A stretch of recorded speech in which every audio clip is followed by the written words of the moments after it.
الحمد لله رب العالمين حمدا كثيرا طيبا مباركا فيه كما يحب ويرضى.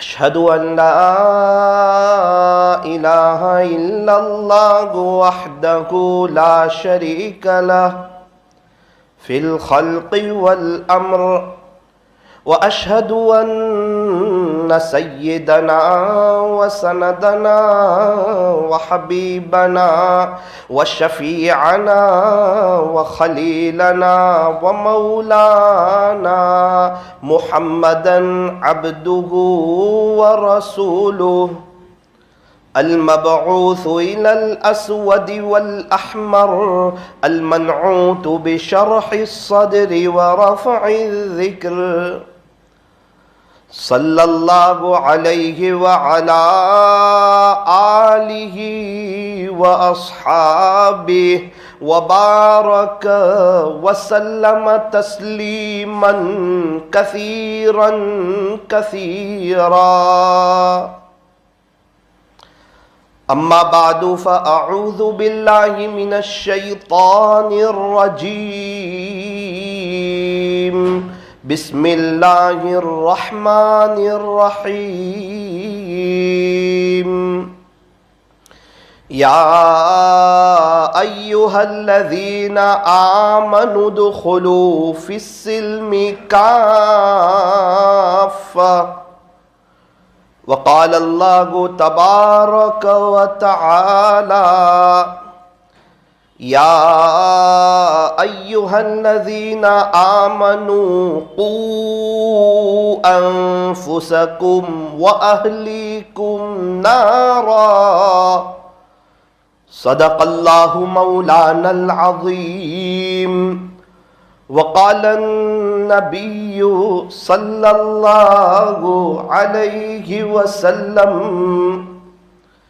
إنما الأعمال بالنيات. رواه البخاري. وقال عليه الصلاة والسلام مفتاح الجنة الصلاة. وقال عليه الصلاة والسلام الصلاة عماد الدين. وصدق رسوله النبي الكريم. ونحن على ذلك لمن الشاهدين والشاكرين. والحمد للہ رب العالمین.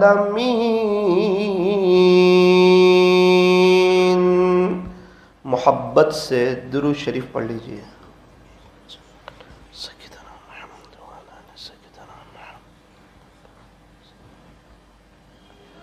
بزرگان محترم اور عزیز نوجوانوں،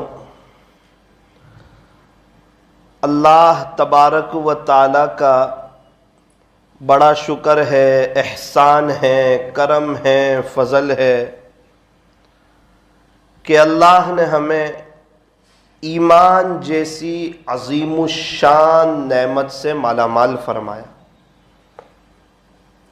یہ اللہ کا بہت بڑا انعام ہے، بہت بڑا احسان ہے جس کو الفاظ میں بیان نہیں کیا جا سکتا.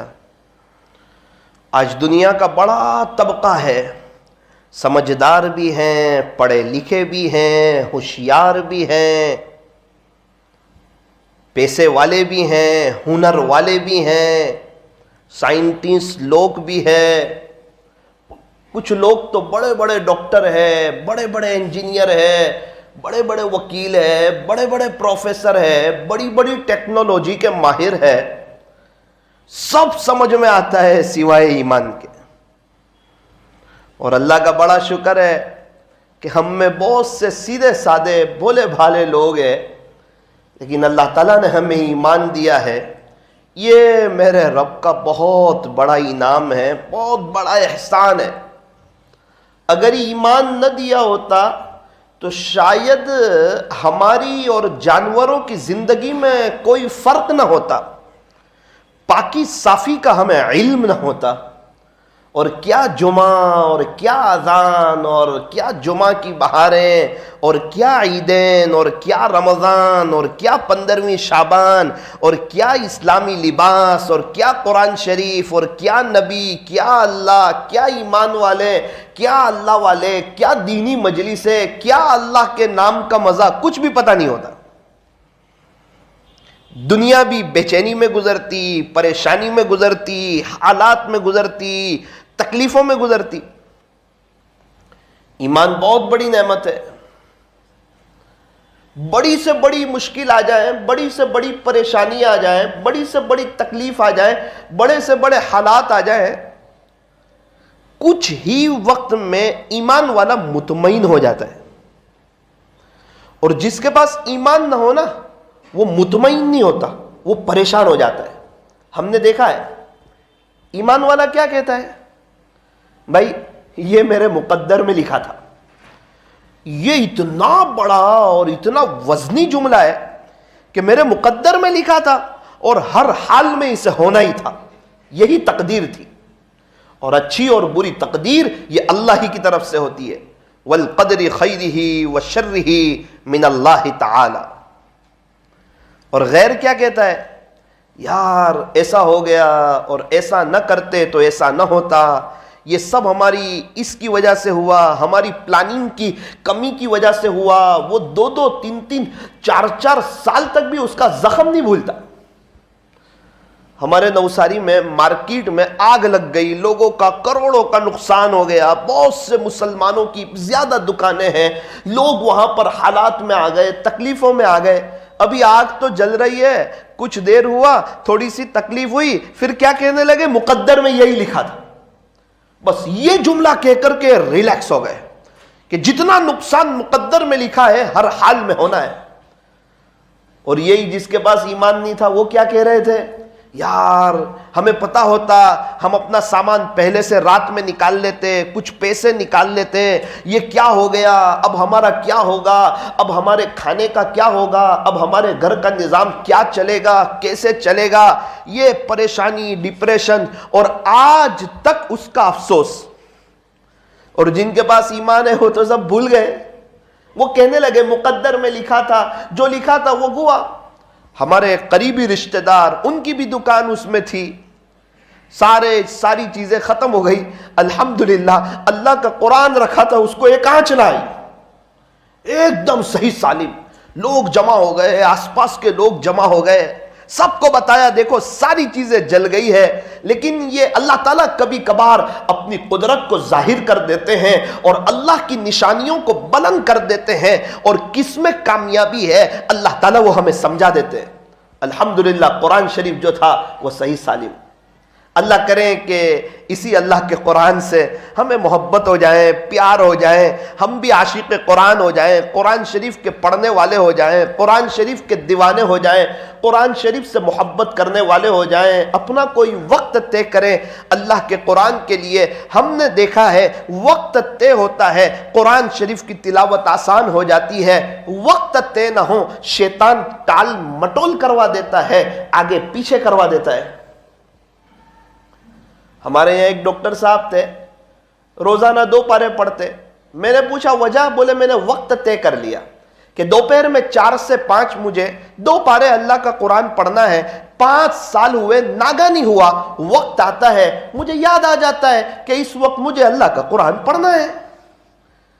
ہمارا ناشتہ آگے پیچھے نہیں ہوتا، دوپہر کا کھانا آگے پیچھے نہیں ہوتا، رات کا کھانا آگے پیچھے نہیں ہوتا، دکان کا شیڈیول آگے پیچھے نہیں ہوتا، چائے کا وقت آگے پیچھے نہیں ہوتا، سونے کا وقت آگے پیچھے نہیں ہوتا، اٹھنے کا وقت آگے پیچھے نہیں ہوتا۔ کیوں؟ ہر چیز کا شیڈیول بنا ہوا ہے، نمازوں کا بھی شیڈیول ہے، ماشاءاللہ وقت پر ہو جاتی ہے۔ تو اس سے پتا چلا دینی یا دنیاوی جس چیز کا شیڈیول بنا ہوا ہو، نظام الاوقات ہو، وہ چیز وقت پر آسان ہو جاتی ہے۔ اللہ کرے میرے اور آپ کا قرآن کا بھی کوئی نظام الاوقات ہو جائے، آپ یقین مانے روزانہ تلاوت ہوگی، آخرت کی تیاری ہوگی، نیکیوں کا انبار لگے گا۔ قرآن شریف کل قیامت کے دن یہ میرے اور آپ کے حق میں سفارشی بن جائے گا۔ جب عذاب کی چیزیں قریب آئے گی، یہ عذاب کی چیزوں کو قریب آنے نہیں دے گا، یہ اللہ کے پاس جا کر کے لڑے گا، جھگڑا کرے گا کہ اللہ یہ شخص جو تھا نا، یہ دنیا میں مجھے پڑھتا تھا، میرا حق ادا کرتا تھا، میرے لیے وقت نکالتا تھا، اس کے پاس ساری مشغولی کے باوجود میرے لیے وقت تھا، اللہ جی آج اس کو نجات دے دیجئے۔ پھر کیا ہوگا؟ وہ قرآن کی برکت سے اللہ تعالیٰ اس کو عذاب سے نجات عطا فرمائیں گے۔ تو قرآن وہ چیز ہے، یہ ہماری دنیا بنائے گا، قبر بنائے گا، حشر بنائے گا، پل صراط بنائے گا، پل صراط پر سے آسانی سے گزروائے گا۔ اور یہ قرآن کریم ہمارا ایسا سچا دوست ہے، یہ جب تک ہمیں جنت میں نہ پہنچا دے وہاں تک یہ رکے گا نہیں۔ قرآن سے دوستی کرو، قرآن سے کمپنی بناؤ، قرآن سے یاری لگاؤ، ہر حرف پہ 10 نیکی۔ کس کو کہتے ہیں؟ یہ کوئی روپیے پیسے کی بات نہیں چل رہی، یہ کوئی منڈی تجارت کی بات نہیں چل رہی، یہ کوئی پاؤنڈ ڈالر کی بات نہیں چل رہی، یہ کوئی درہم یورو اور دنانیر کی بات نہیں چل رہی، یہ نیکیوں کی، آخرت کی کرنسی کی، خدا کے دربار میں کام آنے والی چیز کی بات چل رہی ہے۔ وہ کیا ہے؟ فرمایا کہ وہ قرآن شریف کی تلاوت ہے۔ ایک حرف پہ 10 نیکی، کم سے کم بتا رہا ہوں، الحمد 50 نیکی فوراً لکھ دیا جاتا ہے۔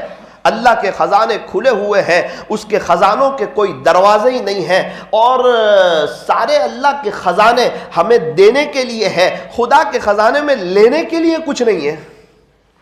اور اللہ تعالیٰ ہر وقت، ہر گھڑی، ہر آن، ہر لمحہ اپنے بندے کو دینے کے لیے، نوازنے کے لیے تیار ہے۔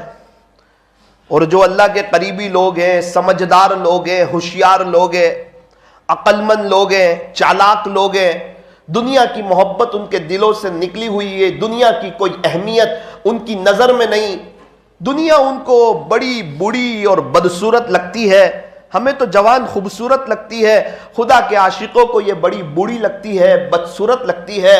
کبھی بھی اس سے دل نہیں لگاتے، بلکہ آخرت کو دل و دماغ پر سوار کرتے ہیں، آخرت کی تیاری کرتے ہیں۔ ہاں، آخرت کے ارادے پر اللہ دنیا دیتا ہے، لیکن دنیا کے ارادے پر خدا آخرت نہیں دیتا ہے۔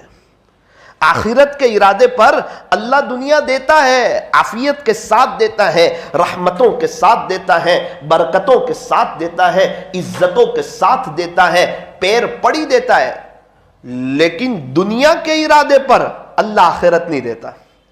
اس لیے فرمایا کہ دنیا میں رہنا ہے، محنت کرنا ہے، کوشش کرنی ہے، تجارت کرنی ہے، منع نہیں ہے۔ کاروبار کرنا کوئی تقوی کے خلاف نہیں ہے، کرنا ہے کاروبار، تو حلال روزی تو کمانی ہے، لیکن کاروبار پہ اپنی نظر کی حفاظت کرنی ہے، کاروبار میں اپنے زبان کی حفاظت کرنی ہے، کاروبار میں جھوٹ نہیں بولنا، دھوکہ نہیں دینا، تانا نہیں دینا، کسی کو بیجا کسی کو لوٹنا نہیں ہے، کسی کو پریشان نہیں کرنا ہے، عیب بتائے بغیر سامان نہیں بیچنا ہے، کاروبار کی وجہ سے نماز کو آگے پیچھے نہیں کرنا ہے، کاروبار کی وجہ سے اگر حج فرض ہے حج کو آگے پیچھے نہیں کرنا، کاروبار کی وجہ سے زکوٰۃ کو آگے پیچھے نہیں کرنا، کاروبار کی وجہ سے چندے والوں کی بے ادبی نہیں کرنی۔ نہ دینا اور چیز ہے، لیکن جھڑک دینا، برا بھلا کہہ دینا، یہاں کیوں آ گئے یہ کہہ دینا، یہ اچھی بات بھی نہیں ہے۔ ہم لوگ اپنے بچوں کے لیے محنت کرتے ہیں، کچھ لوگ ہیں جو مسلمانوں کے بچوں کے لیے محنت کرتے ہیں، کوششیں کرتے ہیں، قربانیاں دیتے ہیں۔ اللہ تبارک و تعالی ہمیں صحیح سمجھ عطا فرمائے۔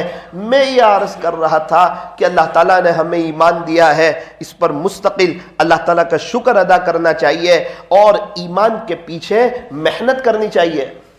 ہمارے یہاں ماشاءاللہ ایک عمومی محنت چل رہی ہے، دعوت و تبلیغ کی مبارک محنت ہمارے یہاں چل رہی ہے، مسجد وار جماعت بھی بیٹھتی ہے، گشت بھی ہوتا ہے، ملاقاتیں بھی ہوتی ہے، اللہ کے راستے میں لوگ جاتے بھی ہیں، 3 دن کے لیے لوگ جاتے ہیں، 3 دن اللہ کے گھر میں سوتے ہیں۔ کوئی معمولی چیز ہے اللہ کے گھر میں سونا؟ کوئی آسان بات ہے؟ ہم کسی سے ناراض ہو کسی کو اپنے گھر میں سلاتے ہیں، کسی کو اپنے گھر میں جگہ دیتے ہیں؟ نہ، ہم جس سے ناراض ہو اس کو اپنے گھر میں نہیں بلاتے۔ اللہ جس سے ناراض ہو کیا اس کو اپنے گھر میں سونے کی توفیق دے گا؟ اللہ کے گھر میں سونا، تہجد میں اٹھ کر گرم گرم آنسو بہانا، حضور علیہ السلام کی امت کے لیے تڑپنا، رونا، بے چین ہونا، آہیں بھرنا، امت کا کیا ہوگا؟ فکر نبی جس کے سینے میں ہے وہ مدینے میں نہ ہو کر بھی مدینے میں ہے، اور فکر نبی جس کے سینے میں نہیں ہے وہ تو مدینے میں ہو کر بھی مدینے میں نہیں ہے۔ نبی والی فکر، نبی والی تڑپ، نبی والی قرآن، اور دین کے کسی بھی حق کام کرنے والوں کی بات نہیں کر رہا ہوں، دین کے کسی بھی حق کام کی اگر حقارت دل میں آ جائے تو اس کے ایمان کے لالے پڑ سکتے۔ کام کرنے والوں کو بھی حقیر نہیں سمجھنا ہے، وہ فرشتے نہیں ہیں، وہ انسان ہیں، ان سے غلطیاں ہوگی۔ یہ کام کوئی فیکٹری نہیں ہے کہ یہاں سے ڈالو شرابی تو یہاں سے نکلے گا جنید بغدادی۔ وہ آہستہ آہستہ لوگ سنتے جائیں گے، سیکھتے جائیں گے، آگے بڑھتے جائیں گے، اللہ کی طرف آتے جائیں گے، ایک جذبہ پیدا ہوتا ہے۔ ہم نے دیکھا کچھ جگہوں پر اللہ تعالیٰ جانے کا اتفاق عطا فرماتے ہیں، تو میں دیکھتا ہوں، لوگوں سے ملتا ہوں، بات چیت کرتا ہوں، عجیب اتفاق دیکھا۔ یہ کچھ وقت میں 5 سال کے اندر جہاں جہاں سفر میں جانا ہوتا ہے، اکثر جگہ پر میں نے دیکھا جو دعوت و تبلیغ کے ذمہ دار لوگ ہیں، پرانے ساتھی ہیں، ان کے بچے مجھے حافظ عالم ملے۔ جہاں جہاں گیا، ابھی قریب میں 1 مہینے کے قریب جام نگر گیا، ایک شخص کو میں نے دیکھا، وہاں کے ذمہ دار ساتھی، پرانے ساتھی، پیر میں تکلیف، پیر سے معذور، بیٹھے ہوئے، چہرے پہ نورانیت تھی۔ چچا کیا کرتے ہو؟ الحمدللہ۔ انہوں نے رات میں داستان سنائی، بیٹا بہت محنت کی، اللہ کے دین کی کوشش کی، ہمارے یہاں شرک و بدعت کا زور تھا اور ہم نبی والی فکر کو لے کے نکلتے تھے، راتوں کو اٹھ کے پیارے نبی کی امت کے لیے تڑپتے تھے، اپنا جان، اپنا مال، اپنا وقت اور اپنی صلاحیت کو لے کے نکلتے تھے۔ میں کسی بھی مشورے کو آگے پیچھے نہیں کرتا تھا بیٹا، محنت کرتا تھا۔ میرا ایکسیڈنٹ ہو گیا، تکلیف ہو گئی، ابھی کیا کرتے ہو؟ کہ ابھی روزانہ 10,000 مرتبہ درود شریف پڑھ لیتا ہوں صلی اللہ علیہ وسلم۔ اوہ، جب دین اندر اترتا ہے نا، حق بات سمجھ میں آتی ہے نا، یہ چیز انسان کو خالی نہیں بیٹھنے دیتی، یہ چیز آخرت کی تیاری کرواتی ہے۔ چچا بچے کیا کرتے ہیں؟ بیٹا آؤ ملاقات کرو۔ پہلے بیٹے نے ملاقات کی، یہ مفتی صاحب ہے، بولے بڑے ہیں۔ دوسرے بیٹے کو کہا آپ بھی آ کے ملاقات کرو، یہ بھی مفتی صاحب ہے، ان سے چھوٹے ہیں۔ تیسرے بیٹے نے آ کے ملاقات کی، کہا آپ بھی ملاقات کرو۔ آہستہ سے کہا مولانا یہ بھی مفتی صاحب، تیسرے بیٹے، یہی میرا سرمایہ ہے، یہ میری کمائی ہے۔ اللہ اکبر کر۔ جب انسان اللہ کے راستے میں جاتا ہے اور حلقوں میں بیٹھتا ہے اور قرآن شریف کو سنتا ہے اور دیکھتا ہے نا، مجھے تو پڑھتے نہیں آتا، میری زبان نہیں ولتی ہے، اس کا دل اندر سے روتا ہے، اسی گھڑی اس کی نیتیں ہوتی ہے، میں تو نہ پڑھ سکا، اپنے بچوں کو ضرور پڑھاؤں گا۔ 5 دن پہلے بہار سے آنا ہوا، ایک مدرسے میں جانا ہوا، مجھے کہا مولانا یہ وہ شخص ہے، ان کی 3 بیٹیاں ہمارے یہاں عالمہ بن رہی ہے، بڑی محنت کرتی ہے، ہمارے یہاں وہ دینی ماحول نہیں، وہ کلچر نہیں۔ میں نے کہا ماشاءاللہ آپ کو مبارک ہو، مبارک ہو، آپ کی بچیاں علم دین حاصل کر رہی ہے، امید ہے ان کی نسلوں میں خدا اولیاء پیدا کرے گا۔ جب مائیں عالمہ ہوتی ہیں، اچھی تربیت کرتی ہیں، موقع موقع پر دعائیں سکھاتی ہے، اپنے بچوں کو جنت کا تذکرہ کرتی ہے، بھوت سے اور چیزوں سے نہیں ڈراتی، اور اپنے بچوں کو، وہ جب بچے ماؤں کو نماز پڑھتے دیکھتے ہیں، وہ بچے سجدہ کرتے ہیں، وہ بچے بھی تسبیح پڑھتے ہیں، وہ بچے بھی اللہ کا ذکر کرتے ہیں۔ جب ماں باپ کے اندر دینداری ہوتی ہے نا، وہ بچوں میں منتقل ہوتی ہے دینداری۔ کہا مولانا میری 3 بیٹی نہیں 4 بیٹی ہے، ایک 14 سال کی، ایک 12 سال کی، ایک 10 سال کی۔ الحمدللہ، اللہ تعالیٰ کا شکر ہے، وہ تینوں عالمہ بن رہی ہے، ایک کا کچھ آخری سال ہے اور 2 بچیاں بھی پڑھ رہی ہے، ایک بیٹی 8 سال کی ہے۔ مولانا صاحب انشاءاللہ 1-2 سال میں وہ بھی مدرسے میں آ جائے گی۔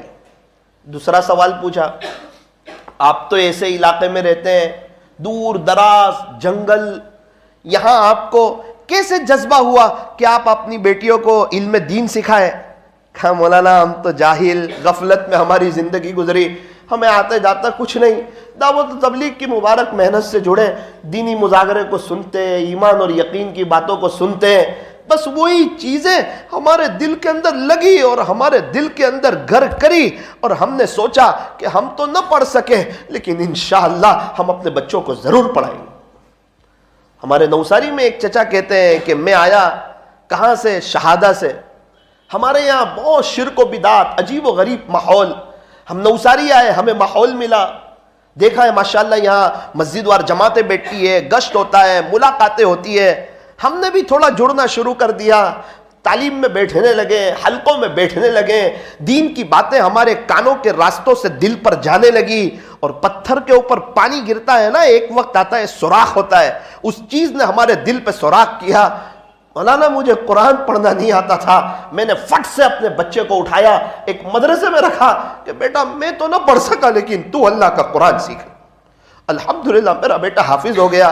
میں نے کہا بیٹا اب پوری زندگی تو حافظ کلاس پڑھاتا رہے، لوگوں کو قرآن سکھاتا رہے، تیرا باپ تو قرآن نہ سیکھ سکا لیکن تو اگر لوگوں کو قرآن سکھاتا رہے گا تو میرا دل ٹھنڈا ہوگا۔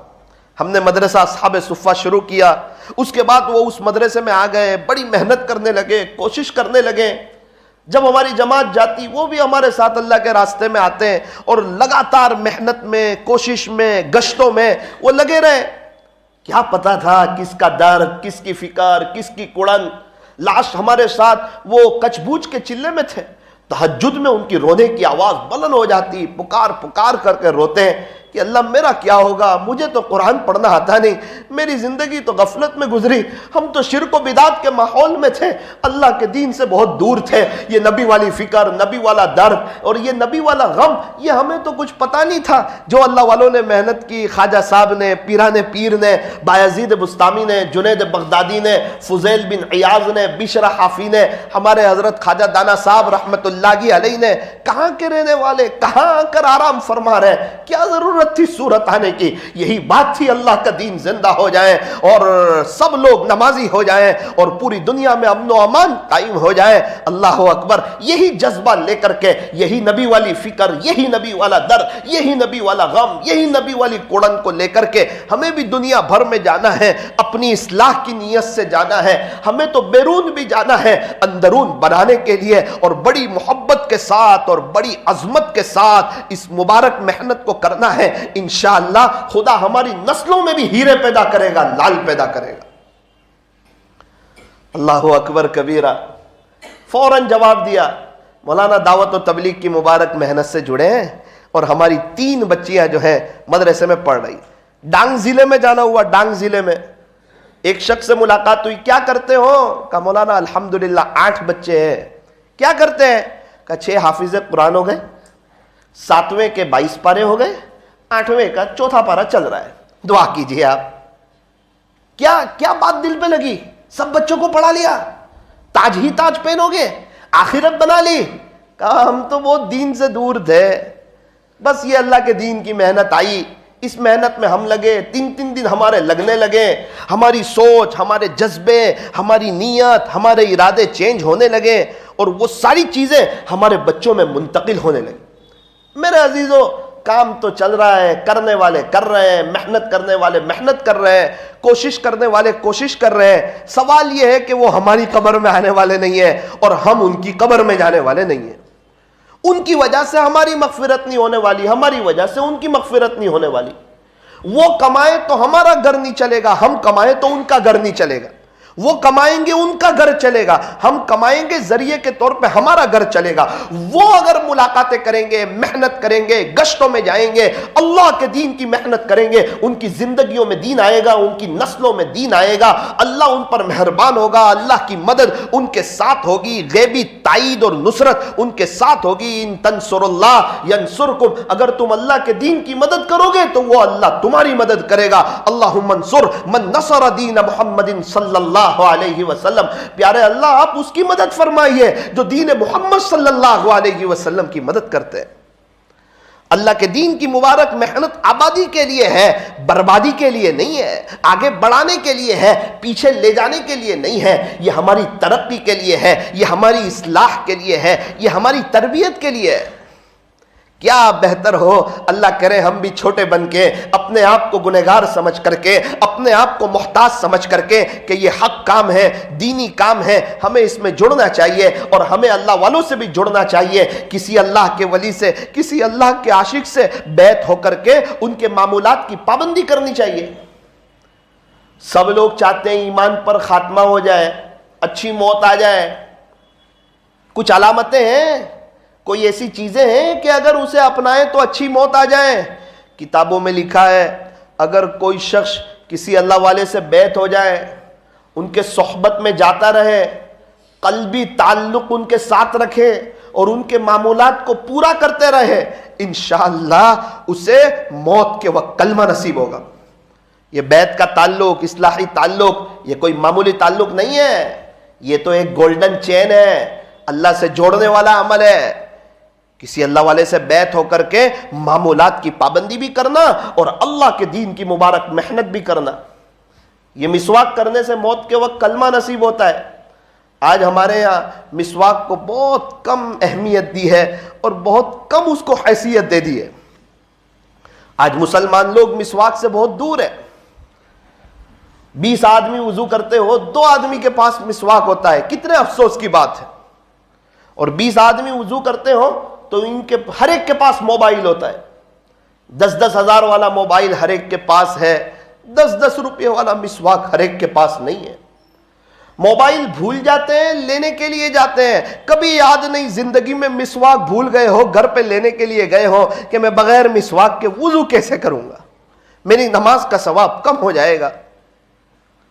موبائل میں بیلنس ختم ہو جائے فوراً بھروا لیتے ہیں، مسواک ختم ہو جائے مسواک بیچنے والے کا انتظار کرتے ہیں کہ بھائی ہمیں نعوذ باللہ اتنی کوئی اہمیت نہیں ہے کہ ہم خود جا کر خریدیں، مسواک لینے کے لیے میں جاؤں؟ نہ جب آئیں گے تو لے لیں گے، چاچا ہوگا تو ٹھیک کر لیں گے، مسواک وضو کر لیں گے، نماز تو ہو ہی جاتی ہے نا۔ اللہ اکبر۔ پیارے نبی صلی اللہ علیہ وسلم مسواک کا بہت اہتمام فرماتے تھے۔ جس طرح مردوں کے لیے مسواک کرنا سنت ہے، اسی طرح مستورات کے لیے، عورتوں کے لیے بھی مسواک کرنا سنت ہے۔ بغیر مسواک کے قلعہ فتح نہیں ہو رہا تھا اور ہم دنیا فتح کرنے جا رہے ہیں۔ ایک بہت عجیب و غریب بات آپ کو سناؤں مسواک کی فضیلت کی، ذرا دھیان سے سننا، اللہ کرے یہ بات سمجھ آئے اور ہماری فیملی، ہمارے چھوٹے چھوٹے معصوم بچے برش کے ساتھ ساتھ مسواک کی ایسی پابندی کریں کہ ہم ہفتے میں ایک دن اپنے لیے، اپنی فیملی کے لیے، بچوں کے لیے ہم خود مسواک لے کر کے جائیں۔